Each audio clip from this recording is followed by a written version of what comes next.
Bismillahirrahmanirrahim. Assalamualaikum warahmatullahi wabarakatuh. Kita kembali lagi di kuliah sedimentologi. Kali ini kita masuk ke pertemuan ke-11. Di sini kita akan membahas mengenai diagenesis dari batuan sedimen siliklastik. Itu batuan sedimen silika. Jadi kita akan bahas bagaimana proses diagenesis terjadi pada batuan sedimen silika. Apa itu proses diagenesis? Ya, nanti kita akan bahas. Jadi sebelumnya kita sudah membahas mengenai erosi, pelapukan, transportasi, deposisi. Nah, diagenesis ini adalah sebagian besar proses yang terjadi setelah proses deposisi pada batuan sedimen dalam satu cekungan. Diagenesis akan erat kaitannya dengan burial atau pemendaman dan subsidence atau penurunan dasar cekungan. Jadi tanpa adanya subsidence maka burial tidak akan berlangsung secara baik. Nah, jadi prosesnya kira-kira seperti ini yang dialami oleh batuan sedimen siliklastik. Jadi mulai dari awal perjalanannya batuan sedimen siliklastik yang berasal dari rombakan batuan lain akibat adanya pengangkatan pada batuan tersebut, kemudian kontak dengan kondisi atmosfer dan dia mengalami pelapukan, baik pelapukan fisika, kimia, dan biologi. Kemudian dia mengalami erosi. Hasil dari erosi tersebut mengalami transportasi sampai pada akhirnya nanti dia sampai di satu lingkungan pengendapan tertentu. Nah, setelah berada pada satu lingkungan pengendapan ini, maka material sedimen itu tadi belum langsung menjadi batuan sedimen. Nah, proses diagenesis ini dia yang mengubah si material sedimen tadi atau si sedimen menjadi batuan sedimen. Dengan tahap awal adalah pemendaman yang kita sebut sebagai burial. Nah, pemendaman ini adalah efek dari kondisi subsidence, kondisi cekungan yang mengalami subsidence atau penurunan sehingga penambahan terus-menerus material sedimen yang baru. Jadi setelah deposisi, material sedimen tersebut akan mengalami proses yang kita sebut sebagai diagenesis. Dan akhirnya diagenesis tersebut merubah material sedimen menjadi batuan, dan proses setelahnya setelah berubahnya si material sedimen tersebut menjadi batuan sedimen. Pada satu cekungan, endapan sedimen akan terakumulasi dan terendapkan yang kemudian secara bertahap mengalami pemendaman sebagai akibat dari subsidence yang terus terjadi secara berkelanjutan. Jadi awalnya sedikit, kemudian dia bertambah terus bebannya akibat dari penambahan jumlah sedimen. Akibat beban bertambah, maka tekanan ke arah bawah akibat gravitasi juga bertambah sehingga terjadinya amblesan atau penurunan. Ini yang kita sebut sebagai subsidence. Jadi seberapa cepat penambahan material sedimennya, maka subsidence juga akan berlangsung intensif.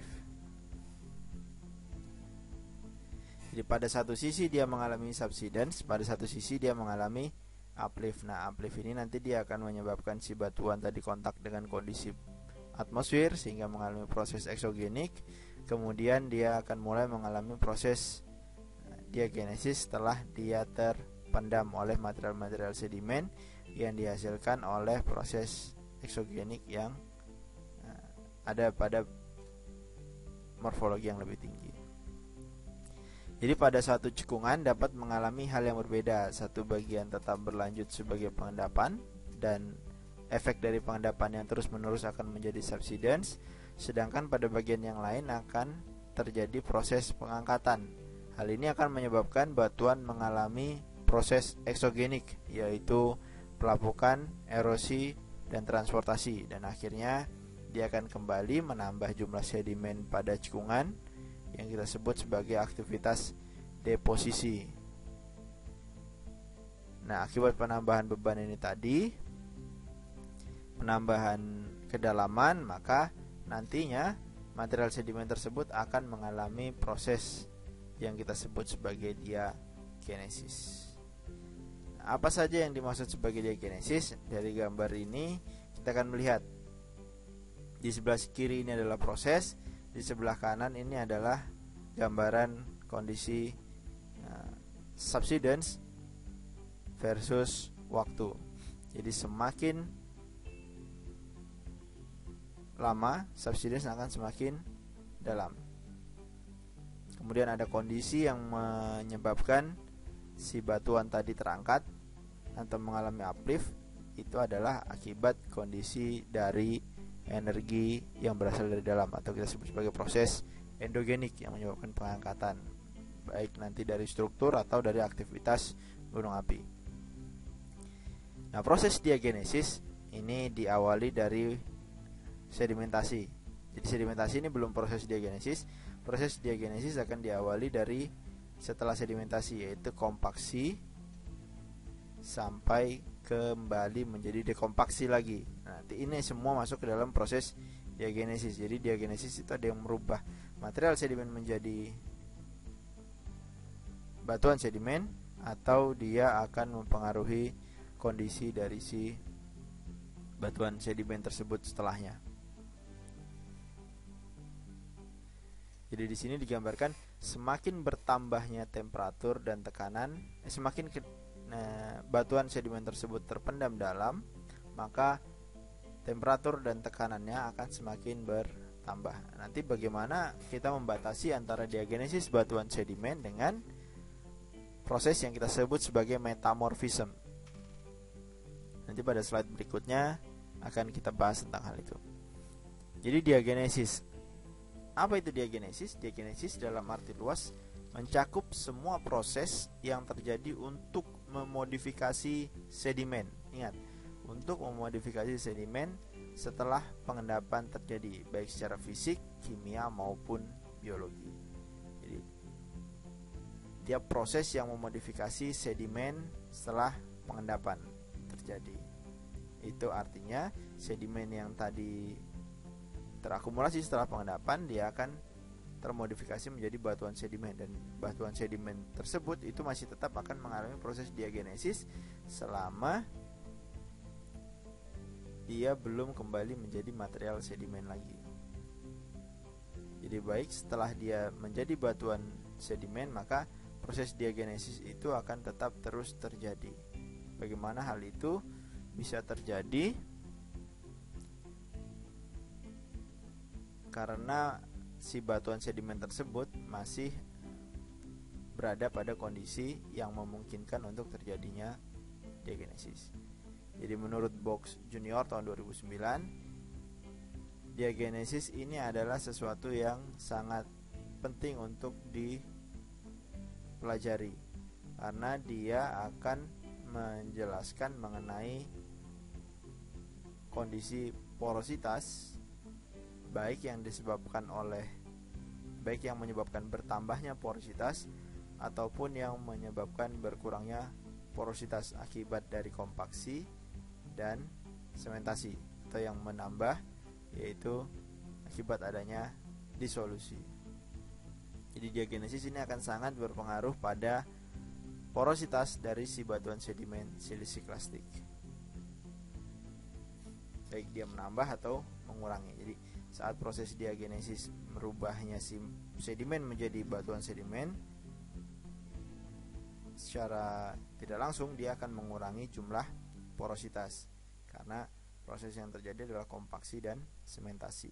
Namun saat dia merubah batuan sedimen menjadi, saat diagenesis berpengaruh pada batuan sedimen, maka yang terjadi selanjutnya adalah proses disolusi yang dapat menyebabkan bertambahnya jumlah porositas pada batuan sedimen.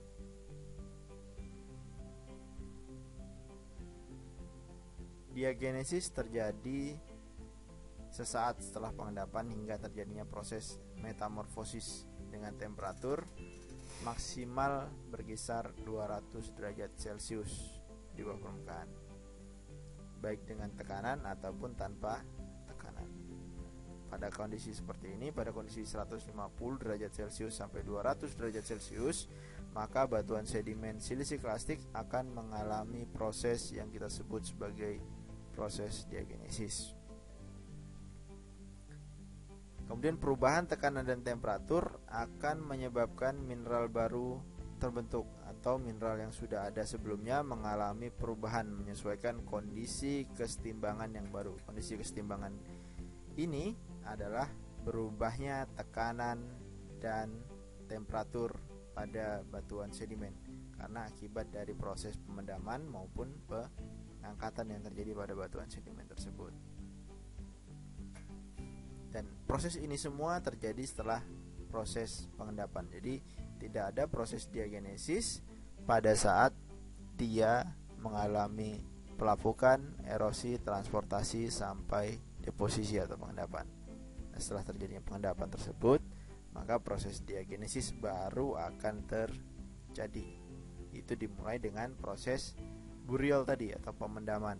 Akibat pemendaman terlalu lama, semakin lama sedimen menebal, maka cekungan akan turun yang kita sebut sebagai subsidence.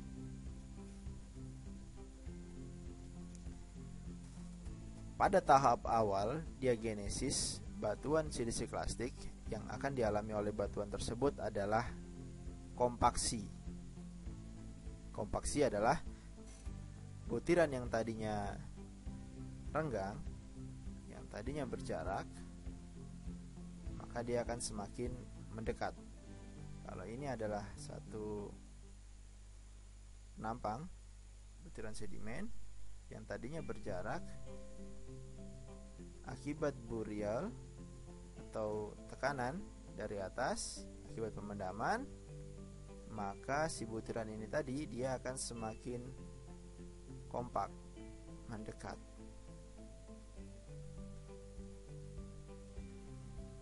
Nah, ini yang disebut sebagai kompaksi.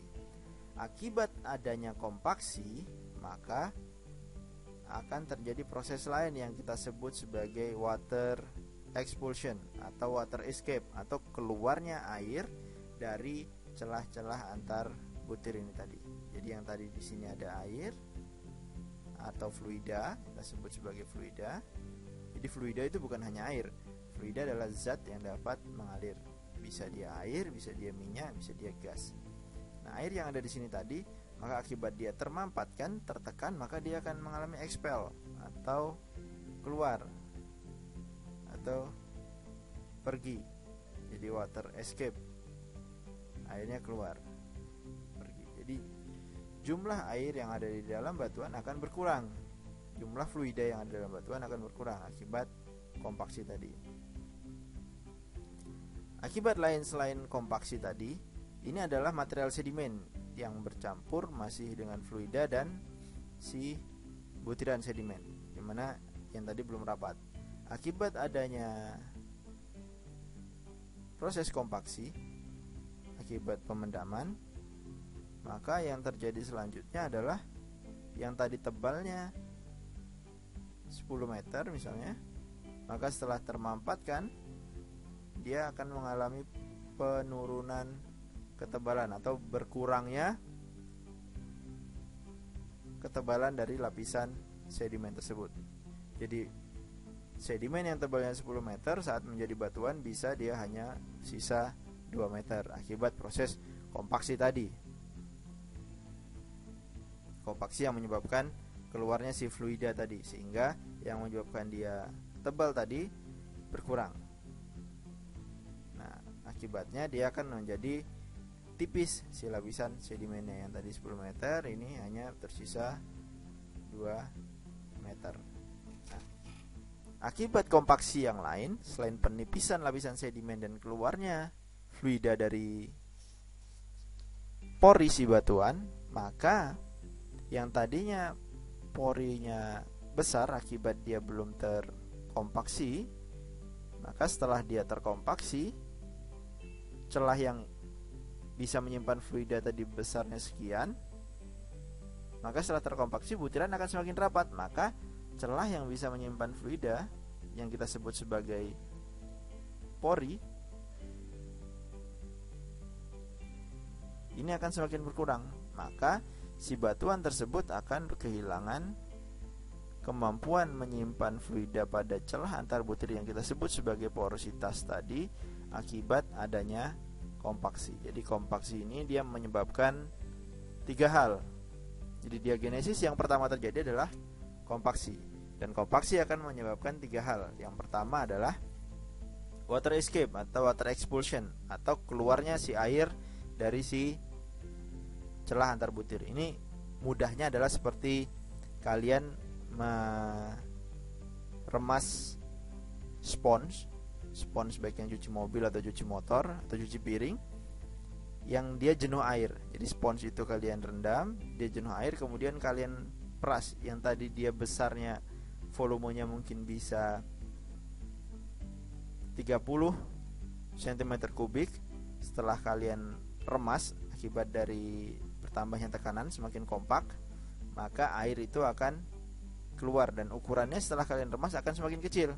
Nah, ini adalah gambaran bagaimana si water expulsion akan menyebabkan si lapisan semakin menipis dan porositasnya juga akan berkurang akibat kompaksi ini tadi. Jadi diagenesis akibat dari burial, akibat dari pemendaman, yang terjadi pertama kali adalah kompaksi, dan kompaksi akan menyebabkan water expulsion, penipisan lapisan sedimen, dan kehilangan porositas. Ini adalah tahap awal dari diagenesis.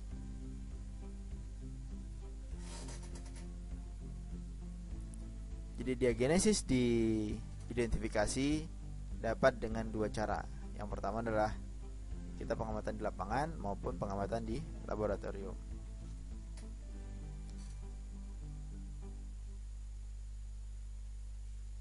Ini adalah gambaran bagaimana diagenesis dibatasi dengan metamorfisme. Jadi setelah mengalami penambahan suhu lebih dari 250 derajat Celcius, maka proses selanjutnya bukan lagi diagenesis. Yang terjadi adalah low grade regional metamorphism akibat dari burial tadi. Jadi burial itu tadi bisa menyebabkan metamorfisme juga, karena burial itu dia menambah tekanan dan menambah suhu. Bagaimana suhu bisa bertambah? Karena ada gradien geothermal. Jadi semakin dalam maka suhu akan semakin panas.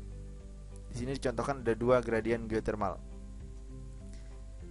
Yang paling rendah adalah 10 derajat Celcius per kilometer. Jadi setiap kalian menambah kedalaman 1 km, maka suhu akan bertambah 10 derajat Celcius. Dan di grafik ini yang digambarkan oleh Box Junior 2009, yang paling tinggi adalah 30 derajat Celcius per 1 km. Nah, ini dia terbatas pada suhu sekitar 250 derajat Celcius, dengan tekanan paling besar adalah 5,5 kilobar. Lewat dari itu maka yang terjadi adalah proses metamorfisme. Kalau kurang dari itu maka yang terjadi adalah proses diagenesis batuan. Nah, diagenesis batuan tadi, jadi setelah kompaksi terjadi, maka proses selanjutnya adalah masuknya pengikat dari si butiran yang kita sebut sebagai semen. Nah, proses ini masih terjadi pada tahapan diagenesis yang paling awal, yaitu mesogenesis.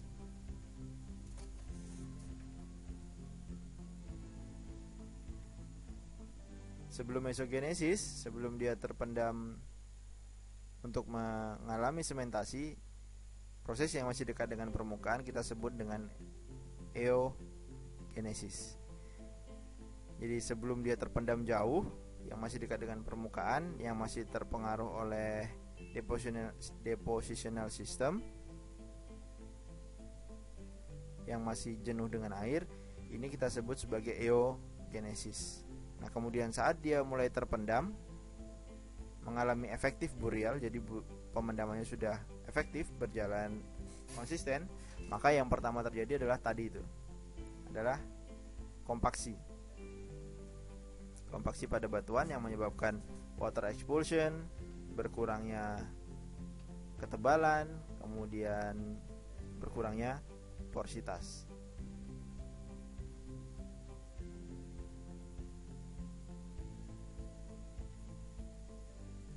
Atau kita sebut dengan istilah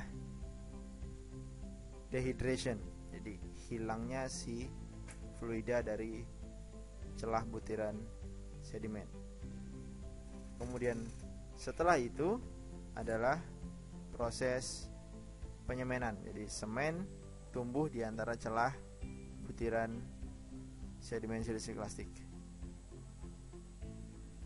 Kemudian setelah semen tumbuh, maka porositas yang ada pada batuan sedimen tadi, ini adalah butiran, maka ini adalah butiran yang telah mengalami kompaksi. Dia masih memiliki pori namun sedikit. Nah, setelah proses sementasi terjadi, maka efek dari diagenesis ini adalah berkurangnya porositas pada batuan sedimen. Selain porositas bisa berkurang akibat kompaksi, porositas juga berkurang akibat adanya sementasi. Jadi dia mengikat butir satu dengan butir yang lain dengan bertumbuh di antara celah butiran itu tadi. Material yang mengikat ini yang kita sebut sebagai semen. Tentu saja di sini semennya silika. Jadi proses bertumbuhnya semen, dia akan menghancurkan atau mengurangi jumlah porosity pada batuan. Tentu saja yang kita bahas adalah porositas primer. Jadi porositas yang dihasilkan antar butir si batuan sedimen tersebut. Nah, setelah proses ini selesai, maka dia telah berubah menjadi batuan sedimen seutuhnya. Nah, batuan sedimen ini tadi dia dapat mengalami perubahan lebih lanjut jika dia terpengaruh oleh kondisi-kondisi yang memungkinkan larutnya si material-material penyusun batuan sedimen yang kita sebut sebagai disolusi. Disolusi nantinya dapat menyebabkan bertambahnya porositas.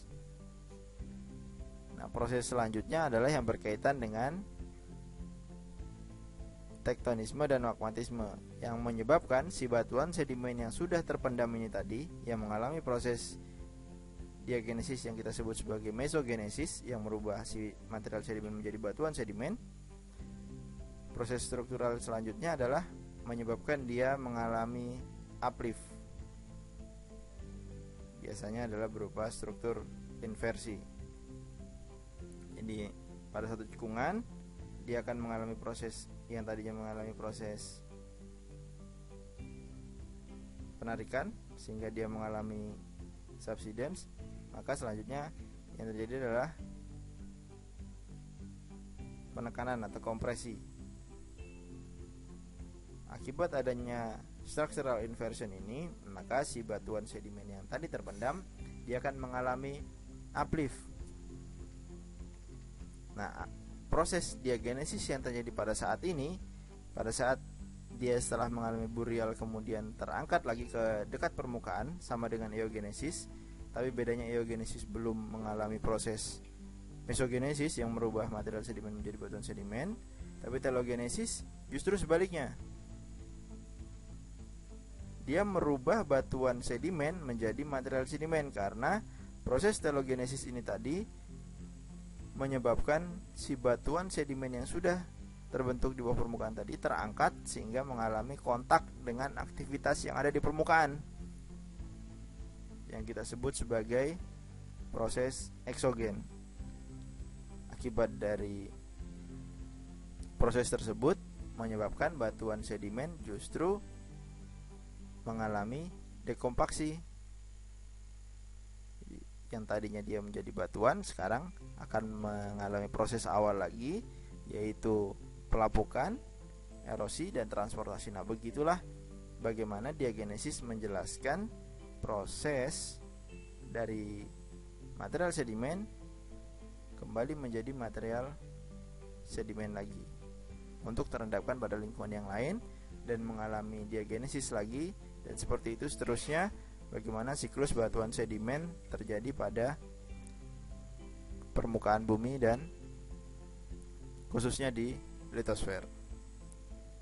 Jadi diagenesis proses itu dibagi menjadi 3. Yang pertama adalah eogenesis. Ini yang masih dikontrol oleh depositional system, di mana kedalamannya masih tidak terlalu dalam, masih dangkal. Kemudian setelah efektif burial berjalan, proses selanjutnya adalah mesogenesis. Mesogenesis ini adalah merubah material sedimen menjadi batuan sedimen. Kemudian mesogenesis terganggu oleh aktivitas struktur atau yang kita sebut sebagai structural inversion, maka dia akan menyebabkan uplift atau pengangkatan. Uplift ini dia akan sebaliknya, batuan sedimen tadi akan dirusak menjadi material sedimen kembali akibat adanya proses eksogenik atau proses yang dekat dengan permukaan.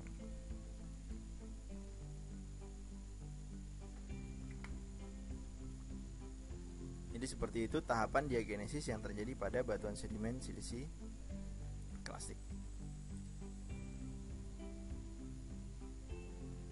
Jika dirangkum, ini Box Junior tahun 2009 merangkum proses diagenesis secara keseluruhan yang terjadi pada batuan sedimen itu dibagi menjadi 4. Yang pertama adalah kompaksi, sementasi, kemudian setelah sementasi dia menjadi batuan sedimen, proses selanjutnya adalah disolusi. Jadi yang tadi sudah rapat, sudah kompak, dia mengalami disolusi lagi akibat proses yang terjadi pada tahapan mesogenesis.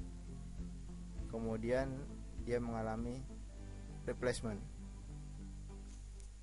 Jadi itu adalah siklus yang terjadi pada diagenesis proses di batuan sedimen silisi klastik.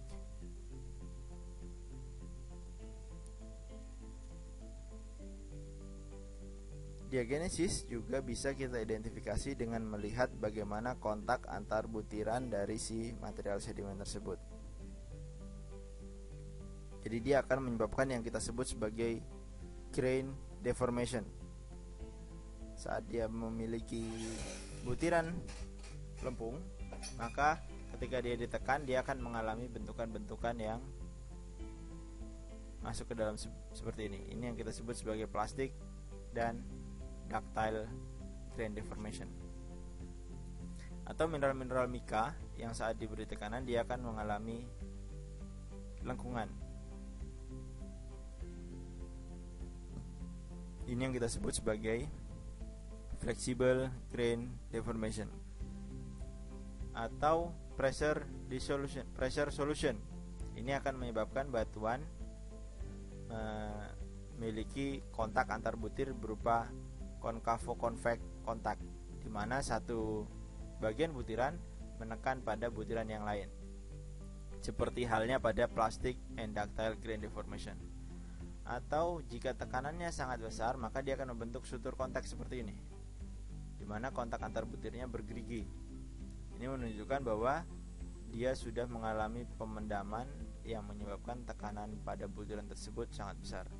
Atau dia bisa mengalami long contact, jadi kontak antar butiran yang memanjang.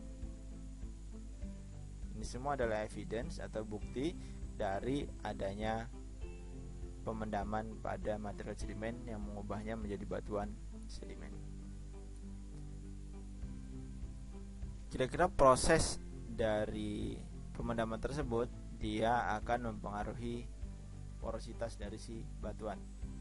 Ini adalah grafik yang kita sebut sebagai grafik NCT atau normal compaction trend. Jadi semakin dia terpendam dalam, maka porositasnya akan semakin kecil.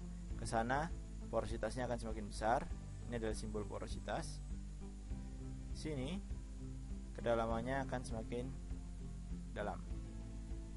Maka pada dekat permukaan tadi sebelum dia mengalami kompaksi, porositasnya akan besar di sini. Semakin dalam, semakin ditekan, semakin mengalami pemandaman, maka jumlah porositasnya juga akan semakin berkurang. Ini yang kita sebut sebagai normal compaction trend. Jadi tren normal yang dialami oleh butiran pada saat mengalami kompaksi. Semakin dalam, maka porositasnya akan semakin berkurang. Nah, normal compaction trend ini nanti akan berfungsi banyak hal saat kalian sudah mempelajari mengenai tekanan bawah permukaan. Maka seharusnya porositas pada kedalaman sekian adalah nilainya ini. Namun apabila dia mengalami yang kita sebut sebagai belly shape atau bentukan menonjol seperti ini, bukan di sini lagi, maka ada sesuatu yang terjadi. Yang harusnya seperti ini, namun dia membentuk seperti ini. Berarti di bagian ini ada sesuatu yang terjadi yang harus kita antisipasi.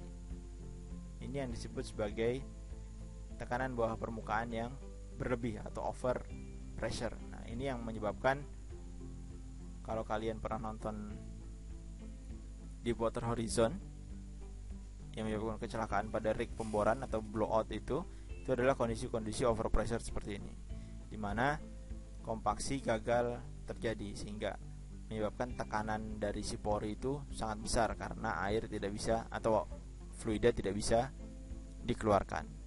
Tapi pada diagenesis normal, kompaksi akan menyebabkan porositas berkurang dengan grafik seperti ini. Ini yang kita sebut sebagai normal compaction trend. Ini adalah contoh bagaimana normal compaction trend pada shell dan sandstone, pada serpih dan batu pasir. Jadi shell akan lebih besar dibandingkan dari sandstone.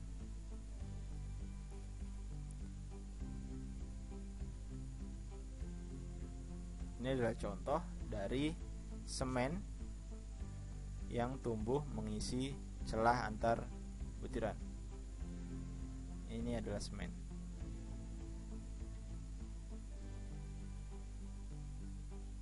Ini adalah semen yang mengikat butiran dengan butiran yang menyebabkan dia menjadi satu batuan sedimen. Ini adalah semen. Ini adalah semen. Nah, ini adalah butirannya. Ini adalah butirannya. Ini massa dasar. Ini semen yang mengisi celah antar butiran. Akibat ini, maka porositas akan berkurang. Yang seharusnya tadi di sini bisa menjadi rongga, tapi terisi semen sehingga dia berkurang. Atau kita nanti akan kenal dengan istilah quartz growth. Jadi si semen kuarsa ini bertumbuh mengisi dari celah antar butir. Nah, kira-kira seperti itu tahapan diagenesis yang terjadi pada batuan sedimen. Jadi dimulai dari kompaksi. Kompaksi akan menyebabkan dia kehilangan fluida. Kehilangan fluida akan menyebabkan, kompaksi juga akan menyebabkan dia memiliki kehilangan ketebalan, berkurangnya ketebalan. Kompaksi juga akan menyebabkan berkurangnya porositas pada si batuan sedimen. Setelah kompaksi, maka proses selanjutnya adalah sementasi. Jadi yang seperti ini. Setelah ini kompak, satu butiran dengan butiran lainnya, maka celah antar butiran tadi diisi oleh si semen. Ini juga menyebabkan porositas berkurang. Ini setelah proses sementasi, maka dia sudah menjadi batuan yang kita sebut sebagai batuan sedimen. Jika dia terus mengalami proses yang dikontrol oleh suhu larutan hidrotermal, maka dia akan mengalami proses yang kita sebut sebagai disolusi. Jadi semen ini tadi dia akan berkurang, akan hilang, maka dia akan menambah si porinya kembali. Tapi secara umum proses diagenesis yang merubah material sedimen menjadi batuan sedimen adalah proses kompaksi, sementasi, dan akhirnya menjadi batuan sedimen. Di kira-kira itu materi mengenai diagenesis batuan silisik-klastik. Jika ada pertanyaan silahkan kalian tuliskan di kolom komentar. Demikian, assalamualaikum warahmatullahi wabarakatuh.